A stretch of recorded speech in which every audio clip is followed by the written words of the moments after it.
Hello everyone, welcome to ITLS Academy। हमारा lecture है molecular oncology, part 1 है ये, और हम मॉलिक्यूलर ऑन्कोलॉजी को स्टार्ट करने वाले हैं। Molecular oncology.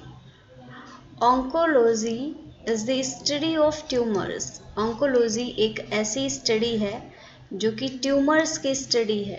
ट्यूमर क्या होता है? एक टाइप का कैंसर होता है। तो ऑन्कोलॉजी इस कैंसर की स्टडी को या ट्यूमर्स की स्टडी को बोला जाता है। अ ट्यूमर और नियोप्लाज्म, ट्यूमर को ही नियोप्लाज्म भी बोलते हैं, is growth of tissue that exceeds and is not coordinated with normal tissue। Neoplasm एक टिश्यूज़ की ग्रोथ होती है जो कि बहुत ज़्यादा हो जाती है और नॉर्मल टिश्यूज़ से कोऑर्डिनेट नहीं कर पाती। नॉर्मल सेल्स हैं, एक पर्टिकुलर साइज़ में ग्रो करती हैं जितना इनको ग्रो करना है, और दूसरी सेल से कांटेक्ट होते ही ये अपनी सेल की ग्रोथ को स्टॉप कर देती हैं और फिर ग्रो नहीं करती। लेकिन जो कैंसरस सेल्स होती हैं वो कांटेक्ट होने के बावजूद साइज़ में बढ़ती जाती हैं, बहुत बढ़ती हैं और ग्रोथ कर जाती हैं। तो अगर ये बहुत बड़ी बड़ी सेल्स होंगी और टिश्यूज़ भी तो उनसे बहुत बड़े बड़े से बनेंगे, तो नॉर्मल टिश्यूज़ कुछ ऐसे बनने चाहिए थे, लेकिन जो टिश्यू बन के तैयार हुआ है वो कुछ ऐसा है। तो यही ट्यूमर को या नियोप्लाज्म को कॉज करेगा।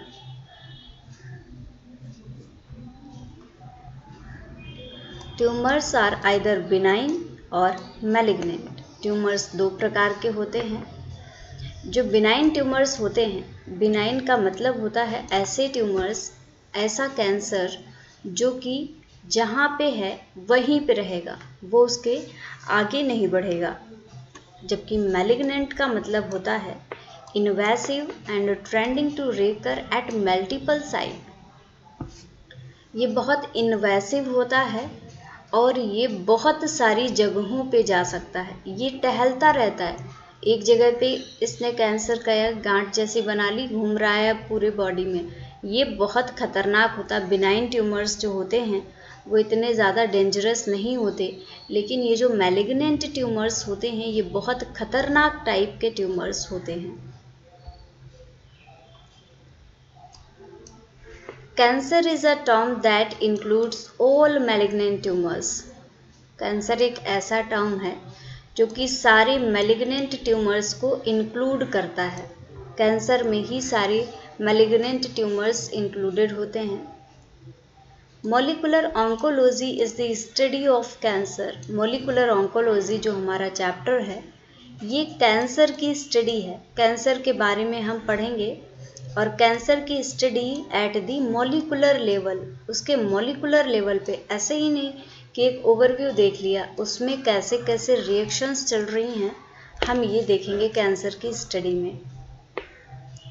स्टडी के लिए using techniques that allow direct detection of genetic alterations. ऐसी टेक्निक्स का यूज़ किया जाएगा जो कि डायरेक्ट डिटेक्शन अलाउ करेंगी जेनेटिक अल्ट्रेशंस का, down to single base pair change. अगर सिंगल बेस पेयर में भी चेंज होता है तो उसकी वजह से अगर कोई जेनेटिक अल्ट्रेशन हो जाता है तो ऐसी टेक्निक्स जो कि इस पर्टिकुलर अल्ट्रेशन को भी डिटेक्ट कर सकती हैं, इन्हीं टेक्निक्स के माध्यम से हम कैंसर की स्टडी करेंगे मॉलिक्यूलर लेवल पे।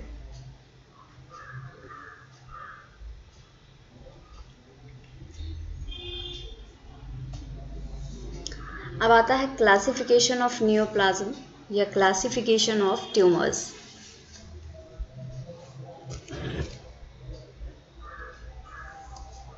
Cancer is generally divided into two broad groups. जो कैंसर है इसको दो ग्रुप्स में डिवाइड किया गया है, solid tumours and haematological malignancies. एक सॉलिड ट्यूमर्स होते हैं, सॉलिड फॉर्म में होते हैं, दूसरे हिमेटोलॉजिकल मैलिग्नेंसीज होती हैं जो कि ब्लड में तैरते रहते हैं। Solid tumours are designated according to the tissue of origin. अब जो सॉलिड ट्यूमर्स होते हैं ये किस जगह पे हैं इसी के अकॉर्डिंग इनको नाम दिया जाता है। टिश्यू ऑफ ओरिजिन के अकॉर्डिंग इनका नाम होता है, जहाँ से पैदा हुए हैं वैसा ही नाम होगा। जैसे कि कार्सिनोमास, कार्सिनोमा मतलब कि एपिथेलियल ट्यूमर है। और सार्कोमा, अगर सार्कोमा है तो सार्कोमा का मतलब है या तो बोन या कार्टिलेज, मसल, ब्लड वेसल या फैट, इन्हीं से रिलेटेड कोई भी कैंसर है या ट्यूमर है। एक वर्ड आता है teratocarcinoma. Teratocarcinomas consist of multiple cell types, इसमें बहुत सारी सेल टाइप्स प्रेजेंट होती हैं। Metastasis, metastasis is the movement of dislodged tumor cells from the original site to other location. Metastasis एक प्रॉपर्टी होती है ट्यूमर सेल्स की कि ये मूवमेंट करती हैं, एक जगह से दूसरी जगह पे चलती हैं। जहाँ पे इनकी ओरिजिन हुई है, जहाँ पे ये बनी है एक्चुअली, ये वहाँ से दूसरी लोकेशन पे पहुँच जाती हैं। इसी को मेटास्टैसिस बोलते हैं। मेटास्टैसिस की प्रॉपर्टी मैलिग्नेंट ट्यूमर्स में ज़्यादा पाई जाती है। Only malignant tumours are metastatic, क्योंकि जो मैलिग्नेंट ट्यूमर्स होते हैं यही एक जगह से दूसरी जगह घूमते हैं, इसीलिए मेटास्टैसिस की प्रॉपर्टी इन्हीं के पास प्रेजेंट होती है। जबकि जो बिनाइन ट्यूमर्स होते हैं उनको इस चीज़ से लेना देना नहीं होता, वो जिस जगह पे हैं उसी जगह पे रहते हैं।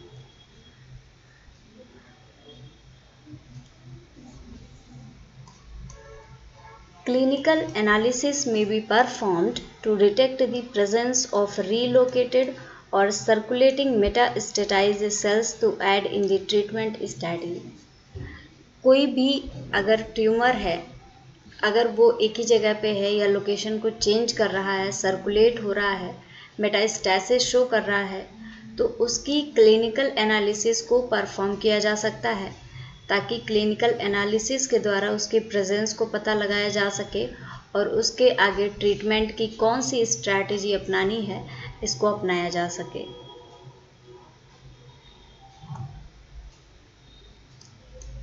Leukaemia is a neoplastic disease. Leukaemia leucocyte word से आया है। उम्मीद है आप सभी जानते होंगे ल्यूकोसाइट किसे बोलते हैं। ल्यूकोसाइट होती हैं WBCs। तो जो ल्यूकेमिया वर्ड है इसी ल्यूकोसाइट से आया है और ये एक नियोप्लास्टिक डिसीज है of blood forming tissue in which large number of white blood cells populate the bone marrow and peripheral blood. Leukaemia ऐसी डिसीज़ है जिसमें ब्लड फॉर्मिंग टिश्यूज़ होते हैं, बहुत सारे नंबर में वाइट ब्लड सेल्स होती हैं और वाइट ब्लड सेल्स बहुत ज़्यादा बढ़ जाती हैं बोन मैरो में और पेरिफेरल ब्लड में।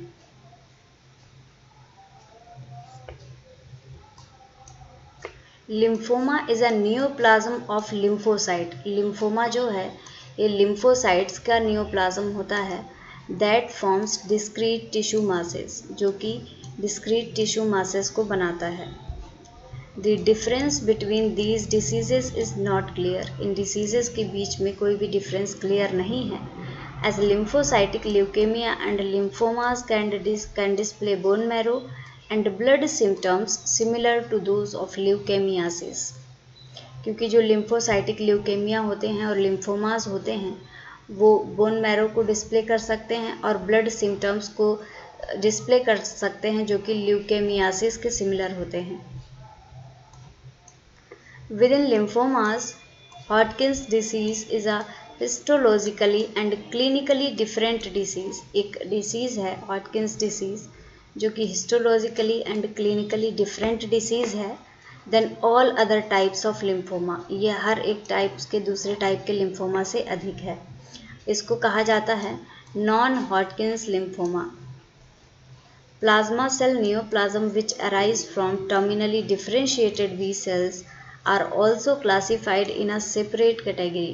प्लाज्मा सेल्स का नियोप्लाज्म होता है जो कि टर्मिनली डिफरेंशिएटेड बी सेल से अराइज होता है, उसको भी अलग कैटेगरी में क्लासिफाई किया जाता है। अब आता है molecular basis of cancer. Cancer का मॉलिकुलर बेसिस क्या है? Cancer is caused by the non lethal mutations in DNA. DNA में नॉन लीथल म्यूटेशंस के द्वारा कैंसर कॉज होता है। The mutations affect two types of genes. जो म्यूटेशन होते हैं ये दो प्रकार के जीन्स को अफेक्ट करते हैं। पहला है ऑन्कोजीन और दूसरा है ट्यूमर सप्रेसर जीन। ऑन्कोजीन ऐसे जीन्स होते हैं जिनमें कि गेन ऑफ फंक्शन म्यूटेशन हो जाता है तो वो कैंसर कर देते हैं। गेन ऑफ फंक्शन म्यूटेशन का मतलब है कि अगर जैसे दो एलील होते हैं किसी भी जीन के, एक भी एलील अफेक्टेड हो गया तो ये कैंसर को कॉज कर देगा। दूसरे जीन आते हैं tumour suppressor gene. Tumour suppressor gene के केस में क्या होता है, ये ऐसे जीन्स होते हैं जो कि ट्यूमर को सप्रेस करने का काम करते हैं। तो इनके भी दो एलील्स होते हैं, लेकिन इनमें अगर कैंसर कॉज हो रहा है तो इसका मतलब है कि इनके दोनों एलील्स में लॉस ऑफ फंक्शन होना चाहिए। मतलब जब दोनों ही एलील्स काम करना बंद कर देंगे उस केस में ट्यूमर सप्रेसर जीन अपना काम नहीं कर पाएंगे और कैंसर को कॉज करा देंगे।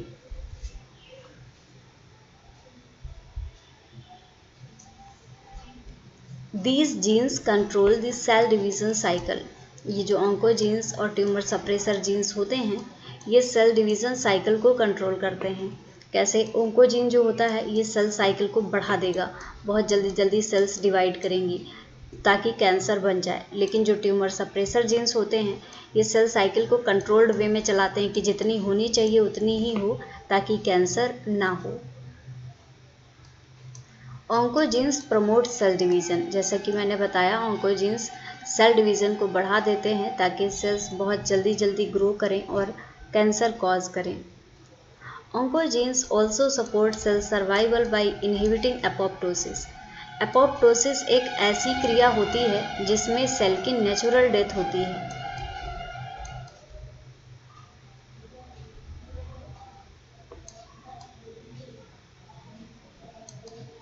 सेल की नेचुरल डेथ को ही, प्रोग्राम्ड डेथ को ही एपोप्टोसिस बोला जाता है। अब ये क्या करते हैं, जैसे कोई भी सेल है, पैदा हुई, ग्रो करी, अपना काम किया, उसके बाद में इसकी नेचुरल डेथ हो जाती है। लेकिन ये जो ऑन्कोजीन्स होते हैं ये क्या करते हैं, इनको तो कैंसर बनाना है, बहुत जल्दी सर्वाइव करना है। तो ये सर्वाइव करने के लिए क्या करते हैं, ये इस नेचुरल डेथ को रोक देते हैं। अब जब सेल की डेथ ही नहीं होगी, वो ग्रो करेगी, ग्रो करती रहेगी, बहुत ज़्यादा ग्रो करेगी और फाइनली अल्टीमेटली वो कैंसर को बना देगी। ये बहुत इम्पॉर्टेंट पार्ट है जो कि हम डिस्कस कर रहे हैं।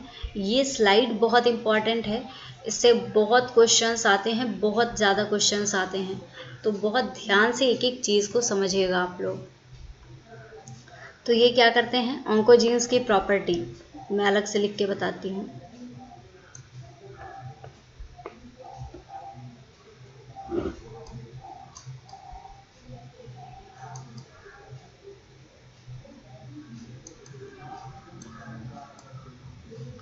ये प्रमोट करते हैं सेल डिवीज़न को।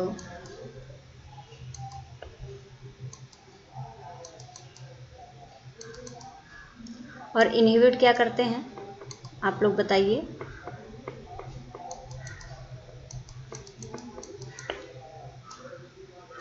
एपोप्टोसिस।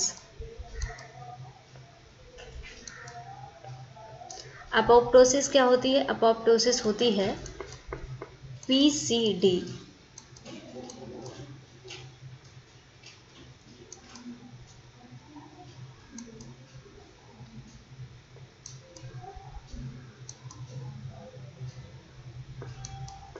Programmed cell death. तो ऑन्कोजीन्स की ये प्रॉपर्टी बहुत इंपॉर्टेंट है, इसलिए मैं अलग से लिख के बता रही हूँ। इसको याद ज़रूर रखेगा क्योंकि इससे क्वेश्चंस बहुत आते हैं। तो चलिए अब देखते हैं ट्यूमर सप्रेसर जीन्स को।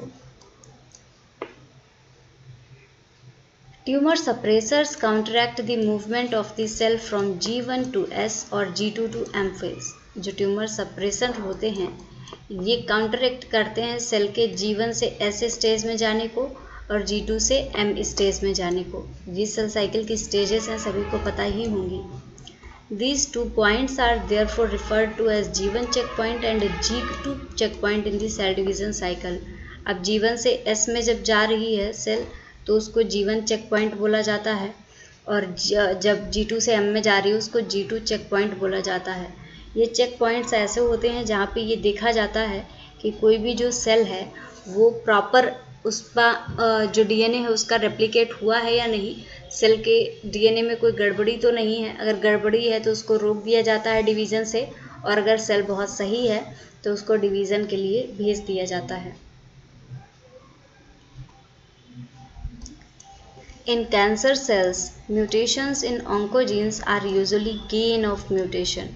जो oncogenes में mutation होते हैं वो gain of function mutation होते हैं, and mutation in tumor suppressor genes are usually loss of function mutation. बहुत important चीज़। oncogenes में क्या होता है?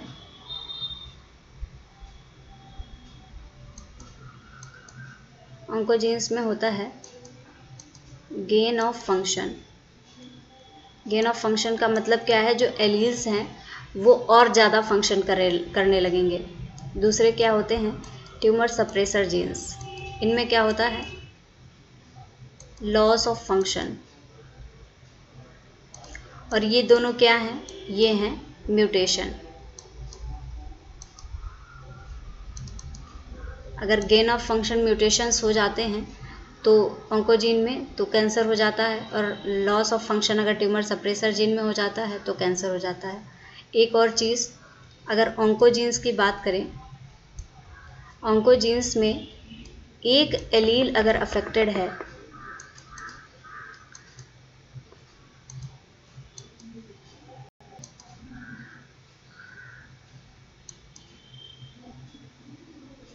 अगर एक एलील में ही म्यूटेशन हो जाता है तो कैंसर को कॉज करेगा। जबकि ट्यूमर सप्रेसर जीन्स की क्या खासियत है?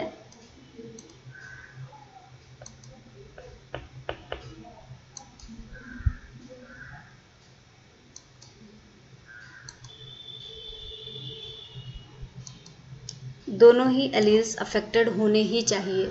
अगर ट्यूमर सप्रेसर जीन में एक भी एलील जो है सही है तो वो रोकेगा ट्यूमर को कॉज करने से। तो उम्मीद है ये स्लाइड अच्छे से समझ में आई होगी सभी को। ये देखिएगा सेल साइकिल का डायग्राम दिखाया गया है, कैसे सेल साइकिल प्रोसीड होती है। The cell division cycle after mitosis के बाद में आता है there are 2 haploid complements of chromosome. 46 chromosome होते हैं। अब जब डिवीज़न हो जाता है, सेल बन जाती है, उसमें 23 रह जाते हैं।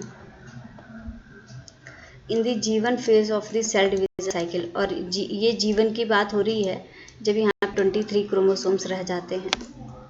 DNA is replicated during the S phase. S phase में डीएनए का रेप्लिकेशन होता है, DNA synthesis and chromosome replication. अब यहाँ पे जब डीएनए की सिंथेसिस हो गई है, डीएनए डबल हो गया है, तो ये क्रोमोसोम नंबर भी डबल हो जाते हैं, ये 46 हो जाते हैं, resulting in 4 haploid complements in the G2 phase. अब आप देखिए, अब आगे G2 में भी 46 क्रोमोसोम्स ही पहुँचते हैं। The chromosomes are distributed to 2 daughter cells at mitosis. अब ये क्या है? ये क्रोमोसोम जो 46 हैं ये डिस्ट्रीब्यूट हो जाते हैं डॉटर क्रोमोसोम में आधे आधे, रिसीविंग 46 क्रोमोसोम। क्योंकि अब यहाँ पे क्रोमोसोम का नंबर बढ़ चुका है। नॉर्मली ये शायद मैंने गलत बता दिया, यहाँ पे क्रोमोसोम का नंबर 46 रहेगा, यहाँ पे डबल हो जाता है और यहाँ पे दोबारा से 46 क्रोमोसोम्स मिल जाते हैं यहाँ के। Cancer results when the cell division cycle proceeds from G1 to S और G2 टू M फेज इनएप्रोप्रिएटली।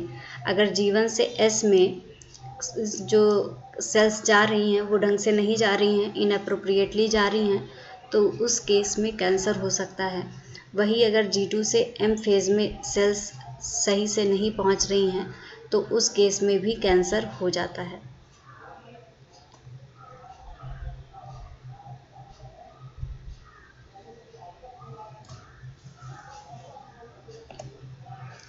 अब आते हैं analytical target of molecular testing. These include tests that target tissue specific or tumor specific gene. यहाँ पे ऐसे test होते हैं जो कि टिश्यू स्पेसिफिक जीन को टारगेट करते हैं या फिर ट्यूमर स्पेसिफिक जीन को टारगेट करते हैं। Tissue specific targets are molecular characteristics of the type of tissue from which a tumour arose. जो टिश्यू स्पेसिफिक टारगेट होते हैं ये मोलिकुलर कैरेक्टरिस्टिक्स होते हैं कि कौन से टाइप ऑफ टिश्यू हैं जिनसे कि टिश्यू जो आपका ट्यूमर है वो अराइज हुआ है। टिश्यू स्पेसिफिक टारगेट यही पता लगाते हैं कि जो ट्यूमर है उसकी ओरिजिन क्या है, वो आखिर ओरिजिनेट कहाँ से हुआ है। In contrast tumour specific genes are not expressed in normal cells. जो ट्यूमर स्पेसिफिक जीन्स होते हैं नॉर्मल सेल्स में वो प्रेजेंट नहीं होते। Therefore more definitive with respect to the presence of tumor. Tumor specific genetic structures results from genome, chromosomal or gene abnormalities in oncogenes and tumor suppressor genes that are associated with the development of the tumor. जो tumour specific genetic structure होते हैं ये genome से बनते हैं, chromosomal या gene abnormalities होती हैं ऑन्कोजीन्स में, और ट्यूमर सप्रेसर जीन्स होते हैं जो कि ट्यूमर के डेवलपमेंट से एसोसिएटेड होते हैं और ट्यूमर के डेवलपमेंट को रोकने का काम करते हैं।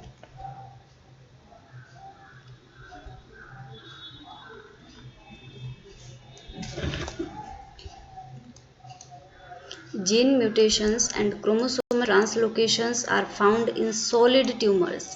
जो जीन के म्यूटेशंस होते हैं या जो क्रोमोसोमल ट्रांसलोकेशंस होते हैं ये सॉलिड ट्यूमर्स में देखने को मिलते हैं। इसके साथ ही ल्यूकेमियाज एंड लिम्फोमाज में भी ये जीन म्यूटेशंस देखने को मिलते हैं। जीनोम म्यूटेशंस और aneuploidy results in part from the loss of coordinated DNA synthesis.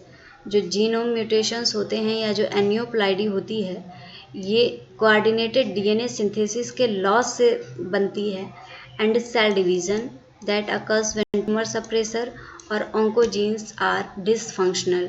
और अगर ऐसे टाइम पे सेल डिवीज़न होता है जबकि जो ऑन्कोजीन है या जो ट्यूमर सप्रेसर जीन है ये डिसफंक्शन कर रहे हैं, प्रॉपरली फंक्शन नहीं कर रहे हैं, तो उस केस में कैंसर कॉज हो जाता है।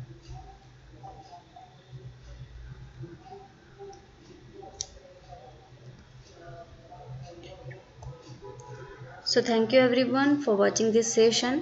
अगर आप कोर्स को ज्वाइन करना चाहते हैं तो आप हमारी एकेडमी की वेबसाइट को विज़िट कर सकते हैं जहाँ पे online certificate courses, online training courses, बहुत सारे कोर्सेज अवेलेबल हैं, आप ज्वाइन कर सकते हैं। या फिर लिंक आपको डिस्क्रिप्शन में मिल जाएगा जहाँ से आप डायरेक्टली जाके कोर्स को ज्वाइन कर सकते हैं। फॉलो करिए ITLS एकेडमी को on various social media platforms like Instagram, Facebook, Twitter, YouTube, WhatsApp and LinkedIn. Subscribe करिए हमारे यूट्यूब चैनल को और बेल आइकॉन को भी प्रेस करिए ताकि कोई भी वीडियो अपलोड होते ही आपको नोटिफिकेशन मिल जाए। आप हमारे एकेडमी के ऐप को भी डाउनलोड कर सकते हैं, गूगल प्ले स्टोर पे अवेलेबल है। आप अगर ऐप को डाउनलोड करते हैं तो ईजिली आप कोर्सेज को एक्सेस कर पाएंगे। So thank you for watching. Like this video, share and subscribe to our YouTube channel. अगर कोई भी डाउट है, कोई भी क्वेरी है तो आप हमारे हेल्पलाइन नंबर 7080833450 पर भी कॉल कर सकते हैं या फिर आप अपनी क्वेरीज़ को हमारी वेबसाइट पर भी ड्रॉप कर सकते हैं www.itlsacademy। इसके अलावा अगर कोर्स से रिलेटेड कोई डाउट है, आपके टॉपिक से रिलेटेड आपको कोई डाउट है तो आप कमेंट सेक्शन में कमेंट करके अपने डाउट को बता सकते हैं, डाउट को क्लियर करवा सकते हैं। So thank you very much everyone. Thank you again for watching this session.